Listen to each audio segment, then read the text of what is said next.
감사합니다.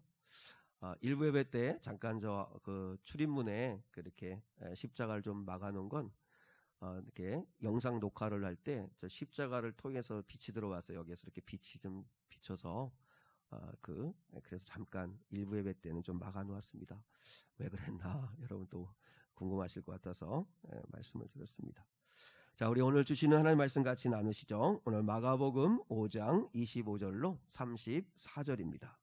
마가복음 5장 25절로 34절입니다.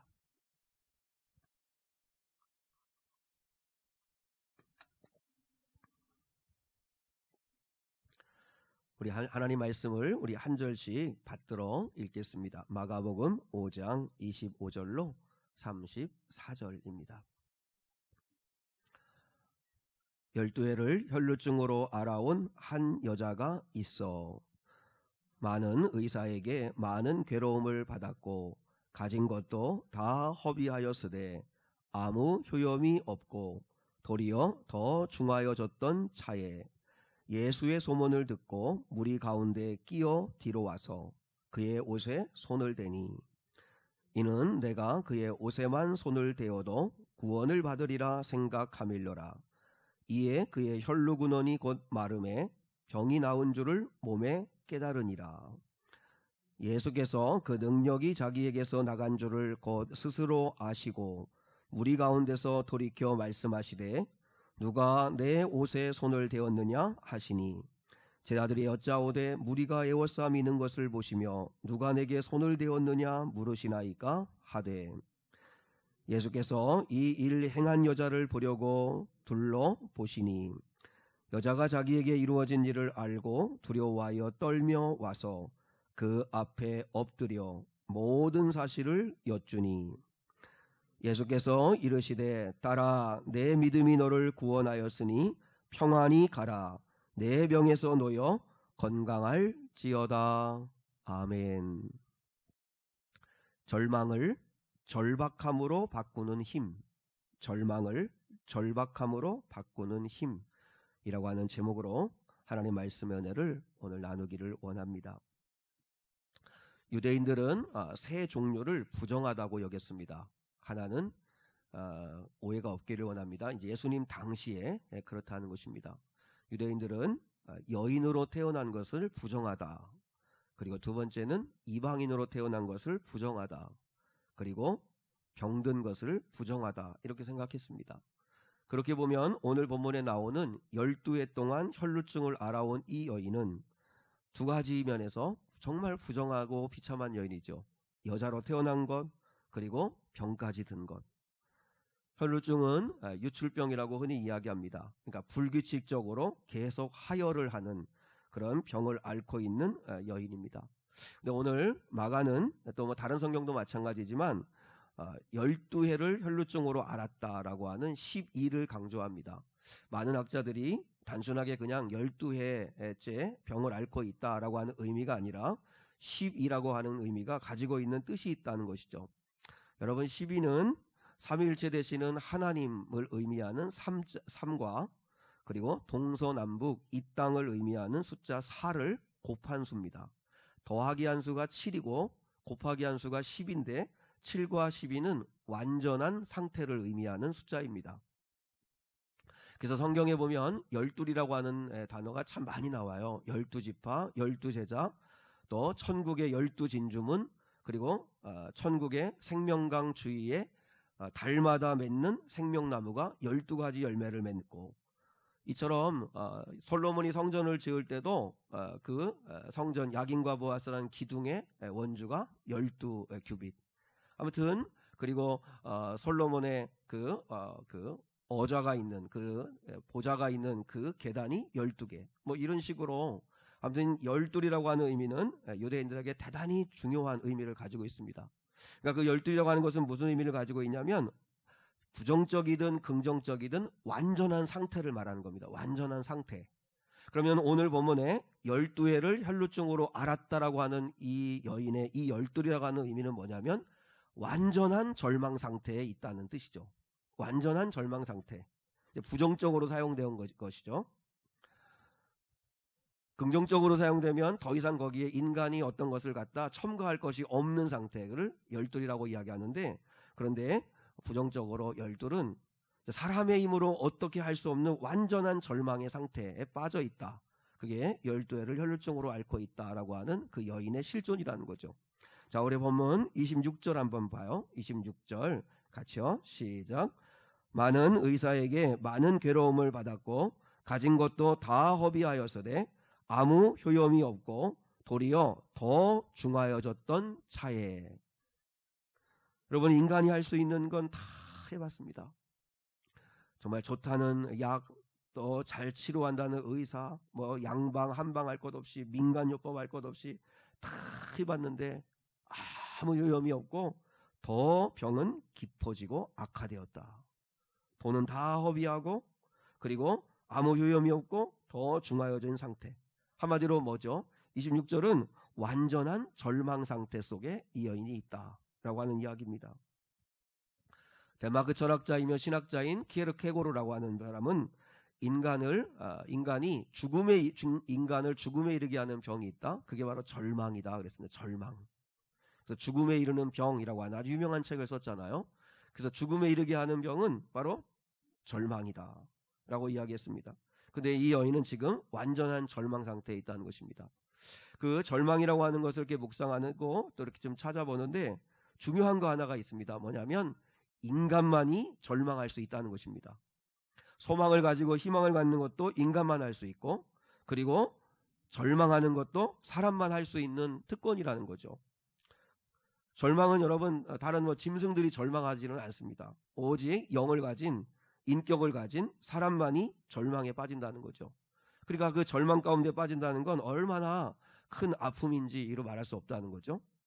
여러분, 신앙생활에 있어서 특별히 우리가 절망에 빠진 그리스도인들이 많을 수 있다는 것이죠. 무슨 말이냐면 하나님을 믿는다고 하면서도 어떤 기대감이나 어떤 기도나 어떤 소망이 없이 신앙생활할 수 있다는 거죠. 한번 생각해 보세요. 하나님을 믿는다는 게 뭐죠? 하나님을 믿는다는 건 당연히 하나님께 기대가 있다는 거잖아요. 하나님께 기대가 있다는 뜻입니다. 하나님을 믿어요. 그럼 하나님을 믿는다는 건 하나님에 대한 기대가 있다는 건데, 근데 오늘날 많은 그리스도인들이 하나님을 내 생각으로 제한합니다. 그래서 내 생각으로 안 될 것 같으면 하나님도 안 될 것 같다고 생각합니다. 또 내 생각에 될 것 같으면 그러면 여러분 하나님을 믿을 이유가 뭐가 있겠어요? 만약에 내 생각으로 안 될 것 같고 내 생각으로 될 것 같고 내가 다 판단하면 하나님을 믿을 이유가 없잖아요. 그냥 죽으라고 노력해서 해서 되면 감사하고 기분 좋고 안 되면 말고 그렇게 살다가 인생 떠나는 거죠. 근데 하나님을 믿는다는 건 불가능을 가능케 하실 하나님을 기대한다는 뜻입니다. 아멘이십니까? 불가능한 상태 속에 있고 불가능한 상황 속에 있다 할지라도 하나님이 하시면 된다, 하나님이 하시면 변화될 수 있다 라고 하는 이 믿음이 있어야 된다는 거죠. 하나님이 하시면 죽은 자도 살리실 수 있다는 걸 믿는 거, 그게 믿음이라는 것입니다. 하나님을 믿으면 그래서 반드시 기대해야 되고, 기대하면 우리가 뭐 해야 되죠? 기도해야 된다는 거죠. 기도. 하나님을 기대한다면 그 하나님 아버지 앞에 구해야 될 것 아니겠습니까?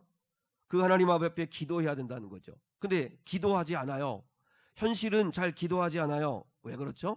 내 생각대로 살아가고 있기 때문입니다. 그냥 내 생각대로 될 거는 된다고 생각하고 안 될 건 안 된다고 생각하고 살아갑니다.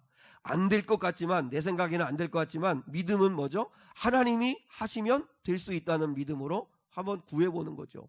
도전해보는 거죠. 근데 그런 믿음의 삶을 살지 않는다는 것이죠. 저는 오늘 이 여인을 12해를 혈루증으로 앓았던 완전한 절망 가운데 빠져있는 이 여인을 묵상하면서 중요한 사실 하나를 깨달았습니다.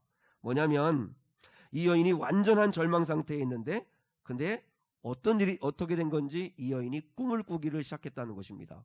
자, 28절 보겠습니다. 본문 28절 같이요. 시작. 이는 내가 그의 옷에만 손을 대어도 구원을 받으리라 생각하밀러라. 이 여인이 변했잖아요. 완전한 절망 상태에 있어요. 26절에서는 완전한 절망 상태.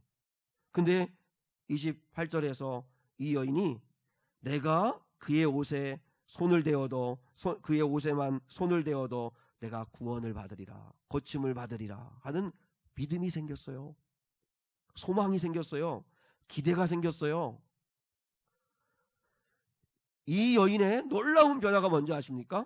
절망에서 예수에 대한 절박함으로 바뀌었다는 것이죠.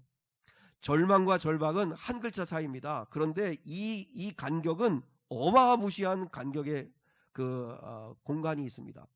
절망 상태, 완전한 절망 상태, 아무런 기대, 어떤 기대도 할 수 없는 절망 상태에 있던 이 여인이 예수님에 대한 절박함을 가지게 되었다는 거죠. 내가 그의 옷에만 손을 대어도 낫겠다 하는 절박한 마음을 가지게 되었다는 거죠. 우리가 하나님 아버지 앞에서 회복되어야 할 게 뭘까요? 이 절박함이라는 거죠. 절박함. 첫 번째, 절망을 절박함으로 바꿀 수 있었던 힘이 뭐였을까 하는 걸 생각해 보기 원합니다. 절망을 절박함으로 바꿀 수 있었던 힘이 뭘까? 정답을 먼저 말씀을 드리겠습니다. 결론이 뭐냐면 예수님에 대한 믿음입니다. 예수님에 대한 믿음. 키에르케고르라고 하는 덴마크 신학자가 사람을 죽음에 이르게 하는 병이 절망인데 그 절망에 대한 가장 확실한 해독제는 믿음이다 그랬습니다. 절망에 대한 가장 확실한 해독제는 믿음이다. 절망이라고 하는 바이러스를 해독해낼 수 있고 고칠 수 있는 건 예수 그리스도에 대한 믿음이라는 거죠. 믿음. 그러니까 진짜 예수를 믿으시면 절망하시면 안 됩니다. 힘들 수 있죠. 낙심할 수 있죠. 순간. 그러나 다시 일어설 수 있어야 되는 건 뭐냐면 예수님에 대한 믿음이 있으니까. 예수님에 대한 믿음이 있으니까. 믿음을 조금 더 오늘은 구체적으로 좀 생각해 보려고 합니다. 한번 잘 들어보시면 좋겠습니다. 고 이어령 교수의 유작으로 먹다, 듣다, 걷다라고 하는 최신간이 있습니다. 제가 그 책을 사서 읽고 있는데 그 내용은 무슨 이야기냐면 한국교회가 그동안 믿음에 대해서 잘못 정의했다. 믿음을 한국교회가 지금까지는 명사로 설명했다. 근데 믿음은 이제 동사로 설명되어져야 한다. 그래서 기독교의 가장 중요한 믿음의 동사는 세 가지인데 먹다, 듣다, 걷다. 이 세 가지다 라고 하는 이야기를 쉽게 풀어 쓴 책입니다. 정말 그런 것 같습니다. 믿음은 동사입니다.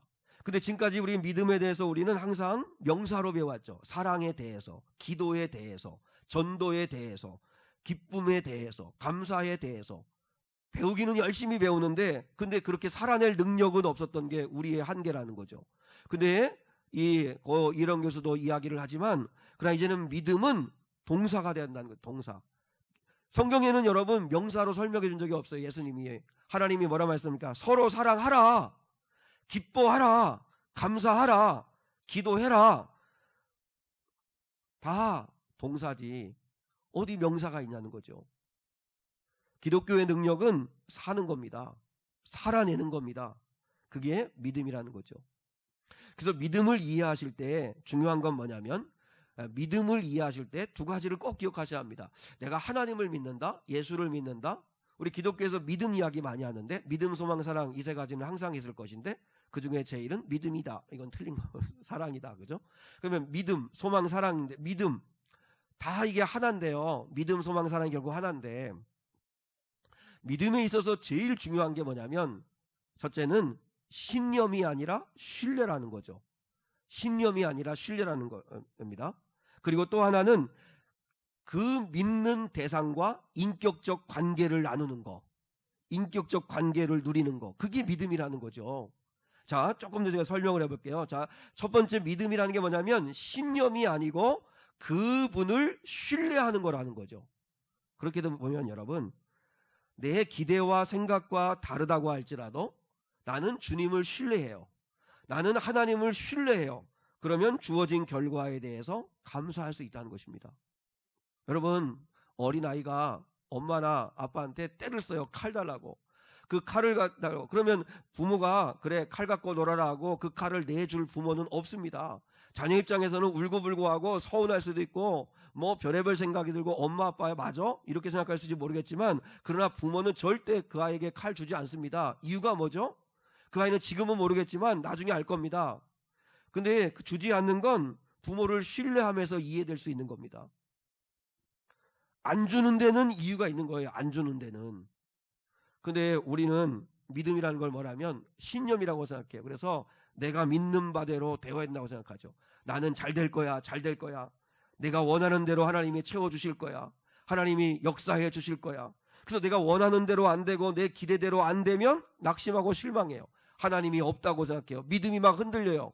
근데 여러분, 그 믿음은 잘못입니다. 왜냐하면 나는 주님을 신뢰하는 거지. 주님이 뜻이 계시고 하나님이 나보다 나를 더 잘하시는 주님이 나에게 가장 좋은 것을 주실 것이라고 내가 신뢰하고 믿는 거죠. 오늘 본문의 여인을 보세요. 이 본문의 여인은 내 부모도 가족도 나를 버렸지만 주님은 나를 외면하지 않으시고 받아주실 거야. 내가 예수님의 옷에만 손을 대어도 나는 치유될 거고, 내가 예수님께로 가면 그분은 나를 문전박대하지 않으시고 품어주시고 받아주실 거야. 부정한 이 여인이 군중 속으로 들어가는 건 목숨을 건 행위입니다. 만약에 발각이 되면 돌에 맞아 죽습니다. 율법에. 부정하다 부정하다, 문둥병 환자처럼 유출병 환자들도 부정하다 소리쳐서 주변에 다른 사람들이 오지 못하게 해야 됩니다. 근데도 그걸 다 감추고 목숨을 걸고 군중 속으로 들어가서 예수님의 옷자락을 꽉 붙드는 건 뭐냐면 주님을 신뢰했기 때문이죠. 주님을 신뢰했기 때문에. 우리 그리스도인들이 가장 많이 오해하는 구절이 대표적으로 빌립보서 4장 13절입니다. 내게 능력 주시는 자 안에서 내가 모든 것을 할 수 있느니라. 내게 내 능력 주시는 자 안에서 내가 모든 것을 할 수 있느니라. I can do all thing입니다. 나는 모든 걸 할 수 있다. 그러면 이걸 어떻게 우리가 이해하냐면 내가 원하는 대로 하나님은 응답해 주실 거다. 내가 구하고 바라면 하나님은 그대로 이루어 주실 거다. 이렇게 이 말씀을 이해합니다. 그래서 내가 예수님을 믿는 한 나는 모든 걸 할 수 있다. 내가 원하는 대로, 내가 바라는 대로 하나님께서 이루어 주실 거다. 이렇게 생각하는데 그 빌립보서 4장의 말씀을 쭉 읽어보세요. 무슨 문맥상 그 얘기를 한 건지 사도 바울이 그 얘기를 한 이유는 뭐냐면 나는 하나님을 신뢰합니다. 나는 주님을 신뢰합니다. 내가 신뢰하는 주님이 나에게 어떤 환경을 허락하시든 나는 그 환경을 적응할 수 있고 견뎌낼 수 있습니다라는 고백입니다. 그래서 뭐라고 이야기해요? 내가 가난하든지 부하든지, 내가 건강하든지 병들든지, 내가 다른 사람들이 나를 인정해주고 높여주고 사랑해주든지 나를 비방하고 멸시하든지 나는 능력 주시는 내 주님 안에서 모든 걸 다 견뎌낼 수 있다. 나는 적응해낼 수 있다.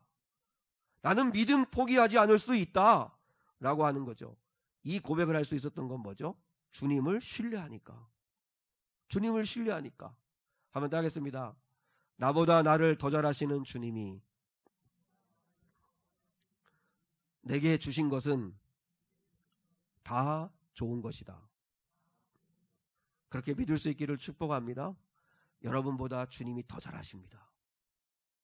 필요해서 주신 걸 거고 필요하지 않기 때문에 안 주신 걸 겁니다.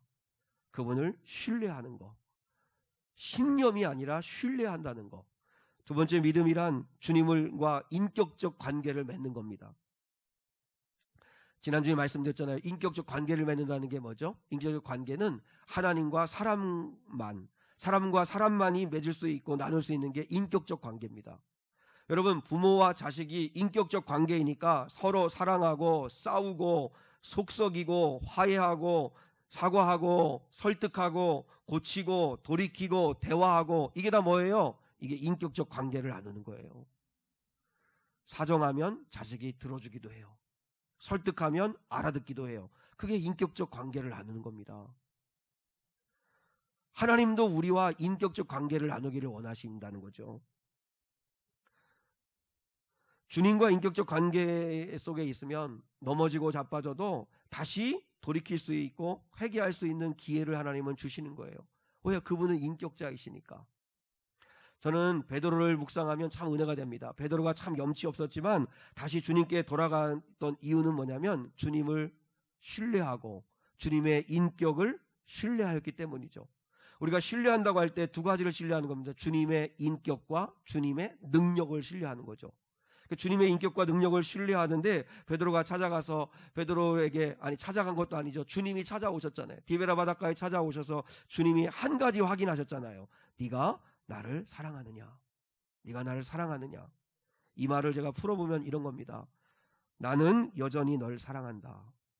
나는 여전히 너를 기대한다. 네가 비록 넘어지고 자빠졌지만 그래도 난 여전히 너를 기대한다. 너도 나를 신뢰하고 다시 일어설 수 있겠느냐? 날 믿고 내가 너에게 맡겨진 사명을 감당할 수 있겠느냐? 그게 네가 나를 사랑하느냐라는 말 속에 담겨있는 의미입니다. 베드로는 할 수 있다고 그러죠. 할 수 있다. 주님은 우리를 인격적으로 대하십니다. 그 예가 이런 겁니다.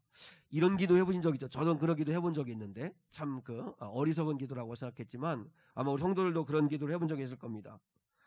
주님의 뜻이 아닌 거라는 걸 알아요. 이제 어느 정도 알아요. 그럼 이렇게 기도하죠. 주님의 뜻이 아니면 하나님 막아주세요. 주님이 원하지 않으시면 자동차가 고장나게 해주세요. 아니면 주님이 원하지 않으면 그 버스를 놓치게 해주세요. 그죠? 술친구에게 전화 오지 않게 해주세요. 하나님, 내가 술을 먹지 않게 원하는데 술친구에게 전화 오지 않게 해주세요. 그러면 반드시 그 친구에게 전화가 옵니다. 그럼 또 끌려가서 또 술을 먹죠. 그러면 또 술집에 도착하면 또 기도합니다. 하나님, 오늘은 술잔을 입에 갖다 대는 순간 역한 냄새가 나고 막 구토를 하게 하고 그래서 한 모금도 먹지 않게 해주십시오. 근데 그날따라 술 맛이 그렇게 좋을 수가 없어요. 자, 여러분, 주님은 그냥 내버려 두십니다. 이유가 뭔지 아십니까? 왜냐하면 주님은 우리 스스로 의와 선을 선택하도록 맡겨 두신다는 것입니다. 절대 하나님이 자동차 펑크나게 하시고 그리고 전화 안 오게 하시고 그렇게 하지 않습니다. 왠지 아십니까? 하나님은 우리를 조종하지 않으십니다. 하나님은 우리에게 인격적으로 대하시는 분이기 때문에 맡기는 겁니다. 어디까지 맡기신지 아십니까? 창세기에 보면 선악과를 따먹는 자유까지 맡기십니다. 이거 먹지 마라. 반드시 죽는다. 그럼에도 불구하고 그것을 따먹을 수 있는 자유까지도 허락하십니다. 왜요? 주님은 우리가 스스로 자발적으로 헌신하고 사랑하고 결단하기를 원하시지 억지로 우리를 조종하기를 원하지 않으세요. 왠지 아십니까? 인격자이시기 때문에 우리를 인격적으로 대하시는 거예요. 우리를 인격적으로 대하시는 거예요. 그러니까 여러분이 자녀를 대할 때도 인격적으로 대하는 거죠. 그러니까 기도하는 거고 기다리는 거고 애태우는 거고 바라보는 거고 설득하는 거고 사정하는 거고 그러면서 주님이 만져가시는 거죠. 믿음은 절대로 하나님과 거래가 아닙니다. 하나 주면 내가 또 하나 돌려받는 거래 아닙니다. 여러분, 마치 하나님을 자판기처럼 생각하시는 분들이 있는데 그렇지 않습니다. 가끔 자판기 있잖아요. 돈만 먹고 물건을 안 내주면 어떻게 하죠? 걷어찹니다. 걷어차죠. 자판기 때려본 적 있으시죠? 자판기를 때립니다. 왜 돈 먹고 물건 안 내놓냐는 거죠. 종종 이처럼 하나님을 그렇게 생각하는 경우가 있어요. 그래서 하나님을 걷어차는 사람들이 있습니다. 제가 봤어요. 기도하는데 삿대질을 하면서 기도하는 사람이 있습니다. 하나님, 이러실 수 있습니까? 하나님 해도 너무하는 거 아닙니까? 막 이러면서 하나님 앞에 따지는데, 여러분, 하나님과 우리와의 관계는, 믿음의 관계는 거래가 아닙니다. 거래. 내가 이만큼 했으니까 하나님도 성의를 보여주셔야죠. 그거 아니라는 거죠. 하나님이 원하시는 게 뭔지 아십니까? 나와 사랑하자. 나와 사랑하자. 나와 사귀자. 나와 함께 동행하자. 그게 주님이 우리에게 원하시는 거죠. 왜요? 인격적 대화를 나누기 원하시고 인격적으로 함께 동행하기를 원하시는 거죠. 하나님은 대화하고 싶어 하십니다. 하나님은 우리와 뜻을 나누고 싶어 하십니다. 그러면 여러분, 하나님 아버지 앞에 한번 물어보세요. 스스로 물어보세요. 여러분이 왜 예수를 믿는 건가? 예수를 믿어서 감사한 게 뭔가? 나는 예수 믿어서 받은 복이 뭔가? 이거에 대한 답이 뭐냐가 여러분의 신앙의 수준입니다. 예수 믿어 좋은 게 뭔가? 나 예수 믿어 받은 복이 뭔가? 내가 이렇게 예배 시간에 이렇게 이 시간 나오는 이유가 뭔가? 내가 왜 예수 믿으려고 교회를 다니는 건가? 이거에 대한 답이 여러분의 지금 신앙의 수준인데 그게 세상적인 거고 내가 원하는 소원을 성취하는 거고 내가 바라는 대로 이루어지길 원하는 거라면 주님과 우리는 지금 거래하고 있는 겁니다. 주님은 나는 너와 거래하고 싶지 않다. 나와 함께 살자. 나와 함께 인생길을 같이 걸어가자. 나와 사귀자. 나와 사랑하자. 주님은 그걸 원하시는 거죠. 그래서 진짜 우리가 예수 믿어 받은 복은 제가 생각해 보니까요, 그래도 거룩해진 겁니다. 예수님을 믿지 않았더라면 정말 쓰레기밖에 될 수 없었던 내 인간인데 난데 그래도 주님을 모심으로 인해서 내가 조금 더 거룩해진 거, 내가 조금 더 죄를 이기게 된 거, 하나님이 나의 아버지가 되신 거, 성령님이 내 안에 나와 함께 영원토록 동행해 주시는 거, 내가 천국을 소망할 수 있게 된 거. 여러분은 계속 아멘을 안 하지만 그러나 여러분 이게 진짜 예수 믿어 받은 복 아닙니까? 아멘이십니까? 진짜 아멘이십니까? 자, 여러분 내가 예수를 믿었다. 오늘 이 열죄를 혈주가 알았던 이 여인을 이렇게 묵상하고 또 여러 이렇게 자료를 찾아보고 또 이 본문에 대한 설교를 하신 분들 설교를 들어보고 그렇게 하면서 많은 분들이 강조하는 게 그게 뭐 물론 틀렸다는 이야기는 아니고 내가 옳다는 이야기도 아니고 그런 이야기는 아닌데 많은 사람들의 초점과 관점이 뭐냐면 이 여인이 용기를 가지고 마치 부정한 여인이라는 게 드러나고 알려지면 돌에 맞아 죽을 수도 있음에도 불구하고 목숨을 걸고 주님을 붙들기 위하여 갔고 그리고 주님의 옷자락을 콱 붙들어서 살았다. 이 여인의 어떤 행위를 많이 강조합니다. 이 여인의 믿음의 행위를 많이 강조하는데 근데 오늘은 좀 초점을 달리해서 자 보세요. 이 여인이 믿었다고 하는 이 믿음이 어디서 나왔는가를 우리가 알아야 되는데 그 믿음은 하나님의 선물이었다는 사실을 우리가 고백해야 된다는 것입니다. 우리는요 내가 믿었다, 내가 영접했다, 내가 믿기로 결정했다 이렇게 자랑하거나 생각하면 안 됩니다. 우리 가운데 그런 분이 있습니다. 믿음을 자랑하려고 하는 분이 있습니다. 그래서 내가 얼마나 열심히 기도했는지 아냐? 내가 저 사람 전도하려고 얼마나 애를 쓰고 내가 정말 섬겼는지 아냐? 내가 40일 작정 기도를 하고 했더니 이렇게 응답을 받았어. 내가 성경을 열독을 하고 났더니 그때부터 하나님의 음성이 들리기를 시작했어. 여러분 가만히 보면 이 모든 건 다 나를 자랑하고자 하는 말들이죠. 근데 솔직히 생각해 보세요. 우리가 어떻게 구원을 받았습니까? 내가 하나님 앞에 하나 주고 다시 구원을 내가 도로 돌려받은 겁니까? 그렇지 않습니다. 우리는 구원받을 만한 짓을 한 번도 해본 적이 없습니다. 우리가 한 거라고는 죄 지은 것밖에 없습니다. 우리가 구원받은 건 오직 하나님의 은혜입니다. 은혜. 왠지 아십니까? 자, 말씀을 한번 확인해 보면 좋겠습니다. 자, 믿음이라는 건 뭐냐? 하나님 아버지의 은혜를 시인하는 겁니다. 자, 로마서 5장 6절로 8절입니다. 로마서 5장 6절로 8절 시작. 우리가 아직 연약할 때에 기약대로 그리스도께서 경건하지 않은 자를 위하여 죽으셨도다. 의인을 위하여 죽는 자가 쉽지 않고 선인을 위하여 용감히 죽는 자가 혹 있거니와 우리가 아직 죄인 되었을 때에 그리스도께서 우리를 위하여 죽으심으로 하나님께서 우리에 대한 자기의 사랑을 확증하셨느니라. 너무너무 감사하죠. 우리가 아직 연약할 때 18절에 우리가 아직 죄인 되었을 때 이 말이 무슨 말이죠? 구원받을 가능성과 조건은 하나도 없는 상태라는 뜻 아닙니까? 우리가 한 일은 죄진 것밖에 없고 하나님 앞에 못나고 부족한 죄 진 것밖에 없고 하나님 등지고 산 것밖에 없는데 근데 하나님은 그리스도를 이 땅에 보내셔서 그를 십자가에 죽게 하심으로 말미암아 우리에 대한 사랑을 확증하셨다. 구원을 완성하셨다는 거죠. 그것을 사도 바울이 깨닫고 에베소서 2장 8절로 9절에서 이렇게 이야기를 했습니다. 같이요. 시작. 너희는 그 은혜에 의하여 믿음으로 말미암아 구원을 받았으니 이것은 너희에게서 난 것이 아니요 하나님의 선물이라. 행위에서 난 것이 아니니 이는 누구든지 자랑하지 못하게 함이라. 너희가 그 은혜에 의하여, 은혜라는 게 뭐죠? 은혜는 전혀 받을 자격이 없는데 하나님이 일방적으로 베풀어 주시는 선물, 그게 은혜입니다. 은혜. 받을 자격 없고 공로 없지만 하나님이 아무 조건 없이 베풀어 주신 선물, 그게 은혜입니다. 근데 여러분 보세요. 은혜에 의하여 믿음으로 말미암아 구원을 받았다. 구원을 뭘로 주셨다는 거예요? 은혜로 주셨다는 거예요. 은혜. 그리고 예수도 은혜로 주셨잖아요. 우리가 예수님을 요청한 적이 없잖아요. 근데 은혜로 주셨어요.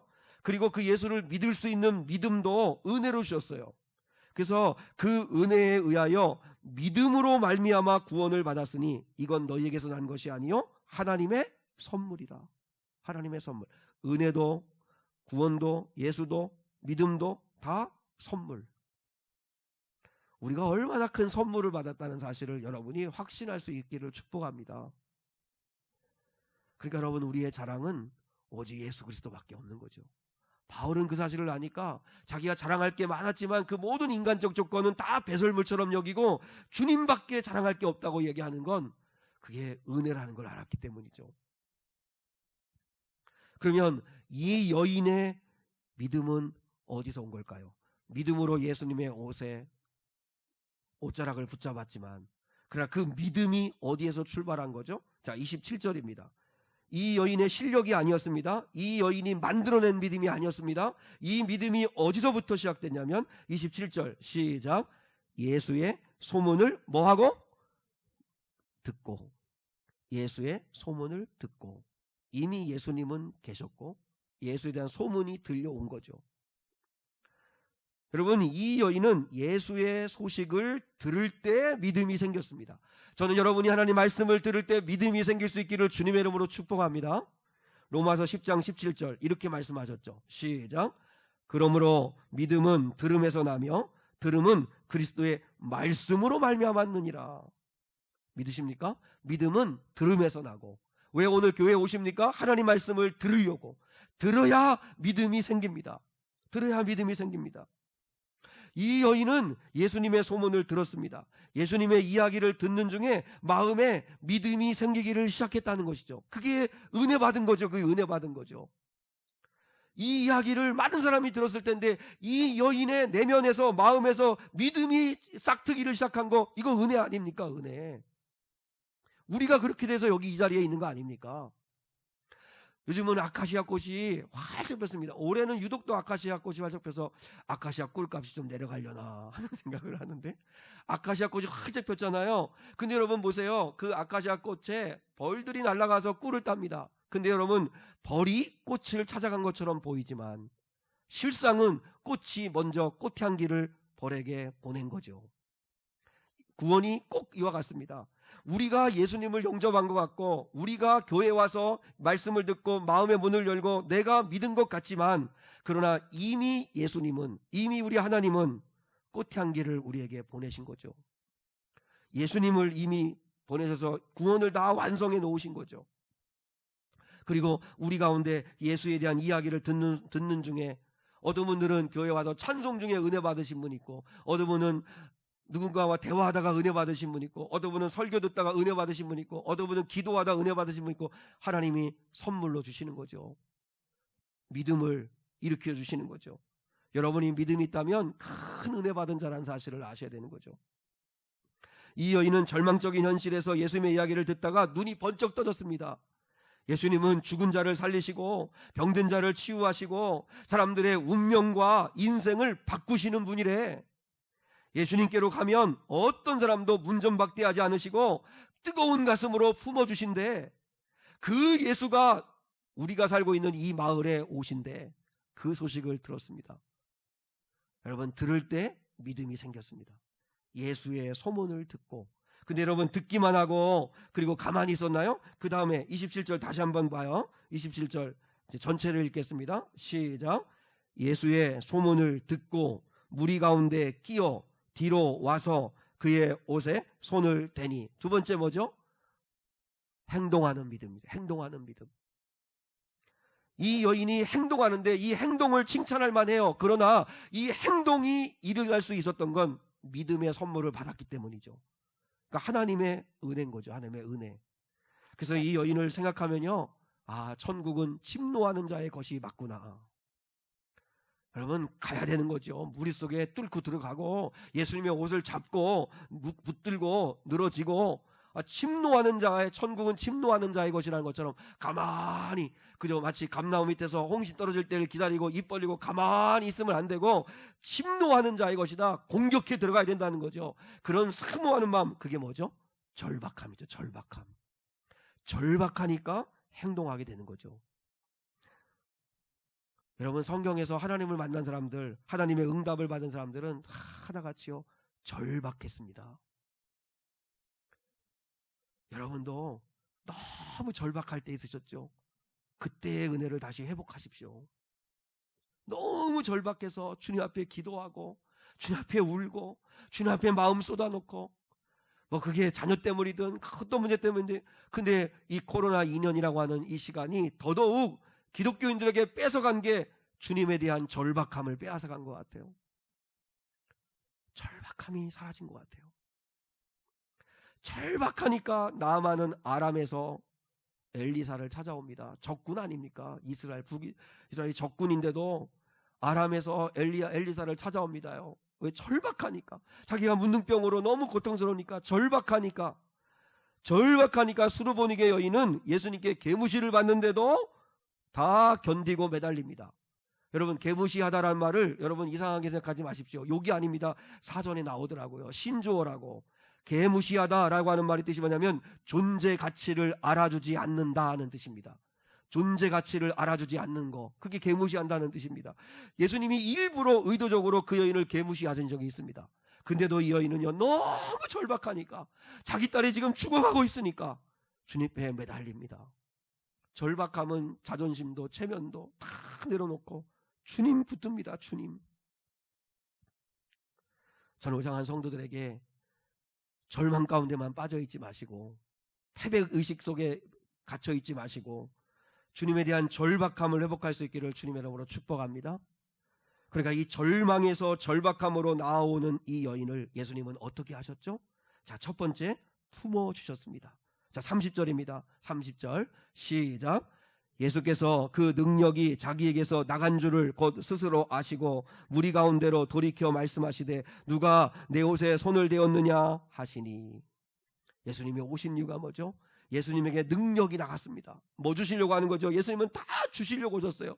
그래서 사랑이 뭐예요? 주고 또 주고 또 주고 더 줄 것이 없어서 마음 아파하는 게 사랑이라는데, 주님은 당신의 생명까지도 주셨습니다. 오늘 보세요. 예수님의 능력이 여인에게로 나갔습니다. 예수님과 터치되자, 예수님과 하나 되자, 믿음으로 예수님을 붙들자, 예수님의 능력이 그 여인에게로 옮겨갔습니다. 예수님이 은혜를 주셨죠. 그리고 두 번째, 예수님은 인격적 관계를 맺으십니다. 자, 34절입니다. 34절 시작. 예수께서 이르시되 딸아, 내 믿음이 너를 구원하였으니 평안히 가라. 내 병에서 놓여 건강할지어다. 얼마 만에 들어보는 말일까요? 딸아. 12년 전에도 아마 이 여인은, 병들기 전에 이 여인은 누군가의 딸이었을 겁니다. 아마 이 여인이 20살 정도의 이 병을 앓았으면 지금 32살일 텐데, 그러면 아마 결혼을 했다면 누군가의 아내였을 겁니다. 그런데 가족들로부터 다 버림을 받았습니다. 왜요? 부정한 여인이니까, 함께 살 수가 없으니까. 격리 생활을 해야 되는 고독한 인생을 사는 여인입니다. 주변에 사람들이 그렇게 많고 가족이 많지만 철저하게 혼자였습니다. 딸아라고 하는 말을 들어본 건 12년 전입니다. 근데 주님, 그리고 그 이후에는 12년 동안은 죄인, 죄값을 치르는 여인, 저 부정한 여인, 이 말만 들었던 여인입니다. 아, 나는 부정한 여인이야. 여러분, 이 얼마나 이게 혹독한 벌인 줄 아세요? 사람들이 오면 나는 부정하다 소리치는 거예요. 자기도 그렇게 인정하는 게 만든 거예요. 근데 주님은요, 그 여인을 향해서 딸아, 너도 하나님의 딸이라는 거죠. 무슨 말이에요? 이미 너는 이제 하나님의 딸이라는 인격적 관계가 맺어졌다는 거 아닙니까? 사랑하는 여러분, 우리가 예수 믿어서 제일 받은 복 가운데 제일 큰 복이 뭔지 아십니까? 하나님이 여러분의 아버지가 되셨다는 것입니다. 믿으십니까? 우리는 절대 고아가 아니고 하나님이 나의 아버지십니다. 나는 하나님의 못났든 잘났든 그분의 딸이요 아들입니다. 그분의 자녀가 됐다는 거, 이 복을 누리셔야 합니다. 예수님이 왜 그 여인에게 따라 말씀하세요? 너는 하나님의 자녀가 되었다. 너는 하나님의 딸이 되었다. 이제부터 부정한 사람 아니다. 죄인 아니다. 너는 하나님의 딸이다. 얼마나 큰 하나님의 은혜, 신분의 회복을 주셨잖아요. 우리 사랑하는 성도들도 잊지 마십시오. 인생 살아가면서 고달프고 힘들 때마다 하나님이 나의 아버지시지, 하나님이 계시지, 아버지가 있지, 전능하신 아버지, 구원자 아버지, 그분이 계시지, 그분을 붙들고 수 있기를 원합니다. 예수님이 하나님을 우리의 아버지로 삼게 하시려고 십자가에 죽으신 거 아닙니까? 그 사실을 믿을 수 있기를 원합니다. 마지막 세 번째, 주님은 우리에게 샬롬의 은혜를 주시려고 오셨죠. 샬롬의 은혜를 주십니다. 자, 34절에 따라 그 다음 말씀 시작. 내 믿음이 너를 구원하였으니 평안히 가라. 내 병에서 놓여 건강할지어다. 주님은 구원하고 싶으신 거죠. 내 믿음이 너를 구원하였다. 영혼을 구원하고 싶고, 물론 여러분 병 나을 수도 있고 낫지 않을 수도 있고, 왜요? 육신을 가지고 이 죄의 몸을 가지고 살아가는 이 땅에서의 이 몸은 점점점 힘이 빠지고 어디가 아프고 병들어 죽게 되는 게 한 번은 정해져 있는 사실이니까요. 그러나 우리 주님은 죄로부터 우리를 구원하고 싶어 하시고, 고통으로부터, 절망으로부터, 좌절로부터 우리를 구원하고 싶어 하십니다. 그래서 주님은 뭐 주고 원하십니까? 샬롬의 은혜, 평안할지어다. 평안히 가라. 평안히 가라. 하나님이 너희 아버지야. 딸아, 하나님이 너희 아버지야. 이제는 걱정하고 염려하고 두려워하며 살지 마. 평안히 가라. 그리고 병에서 놓여 나는 네가 건강하기를 원한다. 건강할지어다. 사랑하는 여러분, 우리 주님을 붙들 수 있기를 주님의 이름으로 축복합니다. 예수님의 곁에는 수많은 사람들이 있습니다. 예수님이 그랬습니다. 내게로 나를 붙잡은 자가 있다. 그렇게 찾았더니요, 주변에 있던 제 아들이, 예수님, 이렇게 수많은 사람들이 주님 밀치고 밀리고 하는데 예수님의 옷자락에 손댄 사람이 한둘이겠습니까? 근데 그렇게 수많은 사람들이 예수님의 옷자락을 스치고 만졌을 텐데 유독 이 여인만 여러분 치유의 은혜를 경험했습니다. 이유가 뭐죠? 믿음으로 붙들었으니까요. 믿음으로 붙들었으니까요. 오늘 이 시간 여러분 예수님을 믿음으로 붙들 수 있기를 주님의 이름으로 축복합니다. 예수님을 붙들면 예수님의 능력이 우리에게로 옵니다. 그리고 주님은 우리를 딸 삼아주시고 자녀 삼아주시고, 그리고 영혼을 구원하시고, 그리고 난 네가 샬롬의 은혜, 평안을 누리기를 원한다. 두려워하고 염려하고 초조해하고 불안하게 살기를 원치 않는다. 그리고 너가 건강하기를 원한다. 자유케 되기를 원한다. 이 은혜와 복을 주기를 원하시는 주님을 꽉 붙들고 사시는 한 주간 될 수 있기를 주님의 이름으로 축복합니다. 408장 나 어느 곳에 있든지 늘 마음이 편하다. 주 예수 주신 평안함 늘 충만하도다. 나의 마음속이 평안해. 나의 마음속이 평안해. 우리 408장 우리 1절과 4절 우리 찬양 드리겠습니다.